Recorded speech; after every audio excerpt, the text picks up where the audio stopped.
नमस्कार, स्वागत है आपका बिहार समाचार में। पूरे बिहार में आज भी भयानक बारिश से तबाही मचेगी। आज भी भारी बारिश हो सकती है। तो वहीं तेजस्वी यादव के साथ जीतन राम मांझी ने भी नीतीश बीजेपी सरकार के खिलाफ मोर्चा खोल दिया है। साथ ही तेजस्वी यादव ने ऐलान कर दिया है कि तेजस्वी यादव यानी मैं बिहार का मुख्यमंत्री बनूंगा, दम है तो रोक कर दिखाओ। तो आज की बड़ी खबरों पर बात करने से पहले आपसे अनुरोध है, कृपया वीडियो को एक प्यारा सा लाइक अवश्य कर दीजिएगा। आपका लाइक करना ही हमारी मेहनत का फल होता है। बिहार में फिर से खतरनाक बारिश होने वाली है। देखिए, बिहार में बारिश तो तबाही मचा ही दिए हैं और मौसम विभाग ने कहा है कि बिहार में 23 अक्टूबर तक खतरनाक बारिश हो सकती है।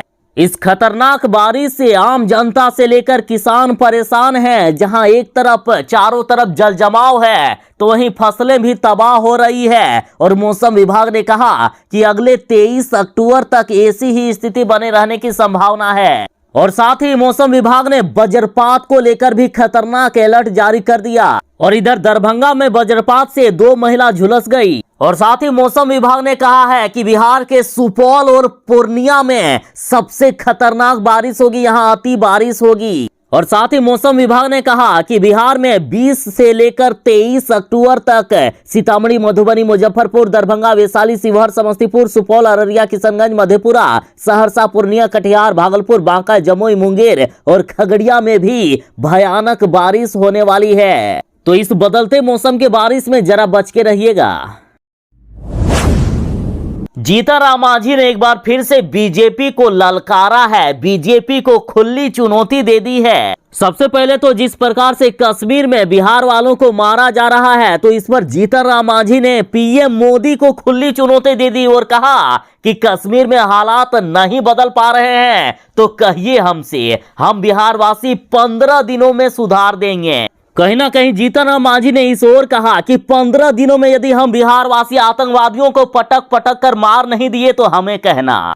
तो इस बयान पर बीजेपी नेता सुशील कुमार मोदी ने कहा कि मांझी जी को 10 दिन के लिए पुलवामा भेज दीजिए। यदि मांझी जी 10 दिन रहकर लौट जाए तो पता चल जाएगा। तो इस पर जीतन राम मांझी ने बीजेपी नेता को ही ललकार दिया। जीतन राम मांझी बोले कि सुशील कुमार मोदी जी, हम मांझी हैं, मैदान छोड़कर भागने वाले नहीं हैं, हर मुश्किल से लड़ने वाले हैं। वैसे आप तो केंद्र के बड़े नेता हैं, आग्रह है कि 10 दिन के लिए ही कश्मीर की कमान दिलवा ही दीजिए। बिहारी क्या कर सकता है पता चल जाएगा। कारगिल युद्ध में बिहार रेजिडेंट ने क्या किया था ये मत भूलिए। मतलब जीतन राम मांझी ने सीधा कहा कि 15 दिन तो छोड़ ही दीजिए, 10 दिन दे दीजिए ना, 10 दिन में हम आतंकवादियों को सबक सिखा देंगे। और वैसे भी यूं ही नहीं कहा जाता है कि हम बिहारी 100 पर भारी, है ना मेरे बिहार के शेर। बिहार में होने वाली भयानक बारिश तबाही मचा रही है। देखिए, जहां बिहार में किसानों की फसलें बर्बाद हो गई है तो वहीं बिहार के गांव और शहर एक बार फिर से डूब रहे हैं। सड़कों पर जल जमाव की स्थिति देखा जा रहा है। साथ ही कई गांव और शहर अभी ही डूब गए हैं। तो वहीं लगातार झमाझम बारिश से कैमूर का शहर झील में तब्दील हो गया है।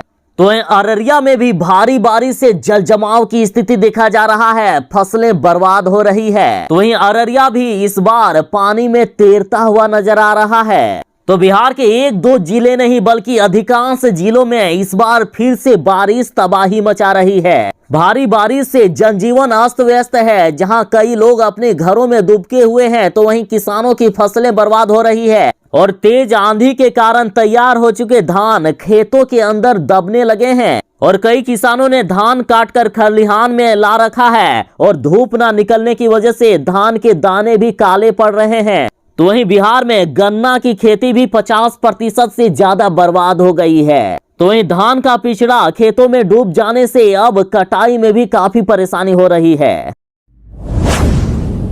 जिस तरह से बिहार वासियों को जम्मू कश्मीर में चुन चुन कर मारा जा रहा है, तो देखिए बीजेपी ने सरकार से मांग कर दी है कि बिहारियों को मुफ्त में AK-47 दे सरकार। बीजेपी विधायक का कहना है कि कश्मीर में आतंकियों से निपटने का यही एक उपाय है कि कश्मीर में रहने वाले सभी बिहारियों और बाहर के राज्यों को AK-47 दे दिया जाए। और ये मांग बीजेपी विधायक ज्ञानेंद्र सिंह ज्ञानू ने किया है। इन्होंने कहा कि कश्मीर में निहत्थे और गरीब लोगों की हत्या की जा रही है। ये काफी दर्दनाक घटना है।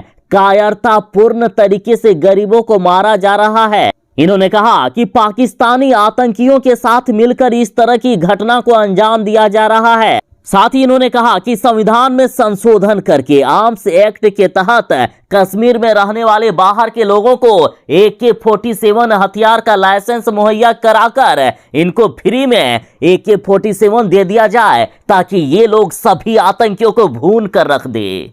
कहीं ना कहीं सीधा सीधी इस ओर कहना है कि इन आतंकवादियों को पटक पटक कर उठा कर मारना चाहिए। आखिर कब तक झूठे वादे करोगे, कब तक ठगोगे जनता को? देखिए, नीतीश कुमार की पार्टी जदयू फिर से फंसती हुई नजर आ रही है, क्योंकि तेजस्वी यादव ने इस बिहार उपचुनाव में भी रोजगार का मुद्दा उठा दिया है। पिछली बार तो किसी तरह से जनता को बेवकूफ बनाकर 19 लाख रोजगार देने का वादे तो कर दिए, लेकिन अभी तक रोजगार नहीं मिला है। और इस बार फिर से तेजस्वी यादव ने ब्रह्मास्त्र चल दिया है, रोजगार का मुद्दा उठा दिया है, और इससे जदयू में खलबली सी मच गई है। और बात करें एनडीए सरकार द्वारा रोजगार देने की, तो रोजगार देने की बात तो दूर, जिनका रोजगार था उनको भी छीना जा रहा है। सर्वे रिपोर्ट में ये खुलासे हुए हैं कि लगातार अब भारत के लोग बेरोजगार होते जा रहे हैं। और बिहार में STET से लेकर BPSC अभ्यर्थी तक सरकार के फैसले से खुश नहीं है। कई जगह नियुक्ति प्रक्रिया लंबी चलने से भी छात्र छात्राओं में नाराजगी है। बेरोजगारी के कारण बिहार से सबसे अधिक पलायन भी हो रहा है, जिससे तेजस्वी यादव भुनाने की कोशिश कर रहे हैं। और रोजगार की तलाश में अब बिहारियों को जान भी गंवानी पड़ रही है। चले तो जाते हैं बाहर रोजगार की तलाश में, लेकिन वहां भी बिहार वासियों को मारा जा रहा है।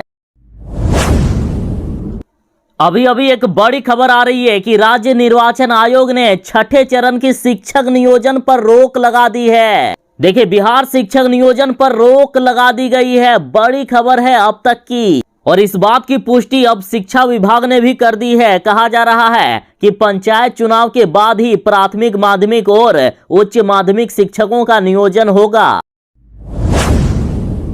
लालू यादव के बाद तेजस्वी यादव ने एक बार फिर से दावा कर दिया है कि बिहार के मुख्यमंत्री तो हम ही बने थे, लेकिन नीतीश सरकार ने बेईमानी करके 12,000 वोट से हमें हरा दिया। यदि 12,000 वोट और मिल जाते तो बिहार में राजद की सरकार होती। तेजस्वी यादव ने कहा कि वर्तमान सरकार ने जबरदस्ती हमारे प्रत्याशियों को हर जगह हराकर बिहार में सरकार बनाई है, लेकिन इस बार होने वाले दोनों सीटों पर यदि हम जीत जाते हैं तो फिर से तेजस्वी यादव का सरकार बनना तय है। साथ ही तेजस्वी यादव बोले कि इस नीतीश सरकार के कार्यकाल में घोटाला युद्ध स्तर पर हुआ है। 33 करोड़ का सृजन घोटाला हुआ। जिला एवं प्रखंड में भ्रष्टाचार चरम सीमा पर है। शिक्षा एवं स्वास्थ्य व्यवस्था चौपट है। किसानों को अपनी उपज का समर्थन मूल्य नहीं मिल पा रहा है। अपराध का ग्राफ बढ़ा है। बिना घूस दिए कोई काम नहीं हो रहा है। नौजवानों को रोजगार नहीं मिल पा रहा है। देश निजीकरण की ओर जा रहा है। राष्ट्रीय संपत्ति को बेचा जा रहा है।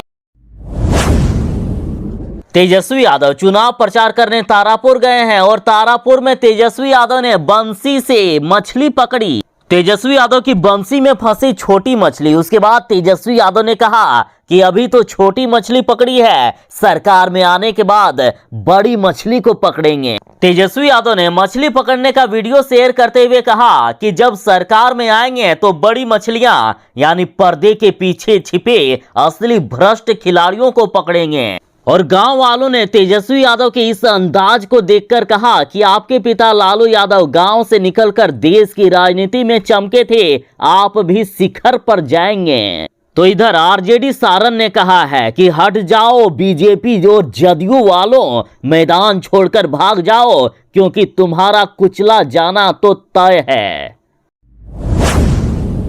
कश्मीर में बिहार वासियों की लगातार गोली मारकर हत्या की जा रही है, तो इस पर तेजस्वी यादव ने कहा है कि नीतीश कुमार है कश्मीर में बिहारियों की हत्या के लिए जिम्मेदार। तेजस्वी यादव ने कहा है कि बिहार में रोजगार होता तो दूसरे प्रदेशों में बिहार वालों को रोजगार के लिए पलायन नहीं करना होता और उन्हें अपनी जान नहीं गंवानी पड़ती। तेजस्वी यादव ने नीतीश सरकार से कहा है कि इन सभी बिहार वासियों की नृशंस हत्या के दोषी आप और आपकी निकम्मी सरकार है। अगर आपकी सरकार ने पिछले 16 साल से किए जा रहे सुशासन के दावे के अनुरूप सचमुच रोजगार सृजन पर गंभीरता से कुछ भी किया होता तो इनकी भांति करोड़ों बिहार वासियों को हर वर्ष पलायन के लिए विवश नहीं होना पड़ता। तेजस्वी बोले कि आप ही की सरकार की नाकामी के कारण ये आतंकवाद की भेंट चढ़े युवक अपने घर से दूर एक आतंकवाद प्रभावित दूसरे राज्य में रोजगार की तलाश में जाने को विवश हैं। तेजस्वी यादव जिस तरह से चुनाव प्रचार कर रहे हैं और लगातार जीत का दावा भी कर रहे हैं और साथ ही जनता का भी खूब प्यार मिल रहा है तेजस्वी यादव को, तो इससे एनडीए सरकार में खलबली सी मच गई है। कब क्या बयान दे कोई गारंटी नहीं है। और अब देखिए, जदयू नेता आरसीपी सिंह ने कहा है कि महागठबंधन टूट गया है, नामो निशान खत्म हो गया है। तेजस्वी यादव ने कांग्रेस को धकिया कर निकाल दिया।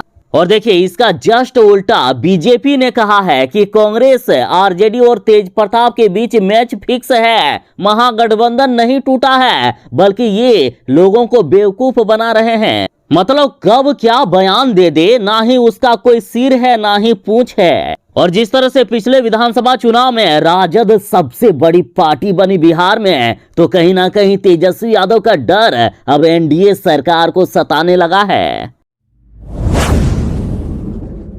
जदयू नेता ललन सिंह का बड़ा बयान आया है। उन्होंने कहा कि बिहार के 22 मुख्यमंत्रियों पर अकेले भारी पड़ेंगे नीतीश कुमार जी। तेजस्वी जैसे अनाड़ी चुनाव बाद दिल्ली प्रवास पर जाएंगे। जदयू नेता ललन सिंह का कहना है कि बिहार के मुख्यमंत्री नीतीश कुमार के राज्य में लोक सेवा आयोग, बिहार कर्मचारी चयन आयोग, बिहार पुलिस अधीनस्थ सेवा आयोग और केंद्रीय चयन बोर्ड ऑफ कांस्टेबल द्वारा इतनी बहाली और नियुक्ति हुई है कि आजादी के बाद से बिहार का आंकड़ा और नीतीश कुमार के 16 साल के शासनकाल का आंकड़ा रख दिया जाए तो नीतीश कुमार का पलड़ा भारी होगा। और ललन सिंह ने तेजस्वी यादव को अनाड़ी बता दिया और कहा कि जिनसे परिवार नहीं संभल रहा है, पार्टी नहीं संभल रहा है, वे बिहार को क्या संभालेंगे।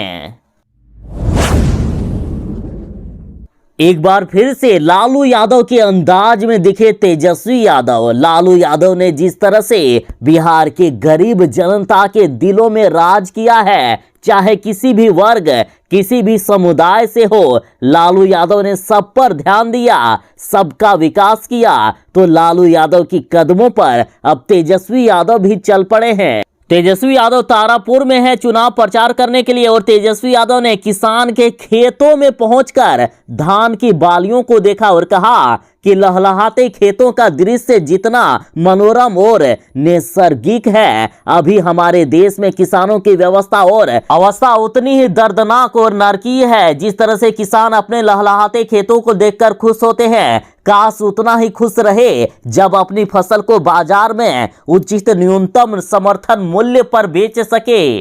तेजस्वी यादव ने कहा कि बिहार में एमएसपी से आधे पर भी फसल नहीं बिकती है, क्योंकि 2006 में ही नीतीश कुमार जी ने बिहार से एपीएमसी एक्ट को ही समाप्त कर दिया है।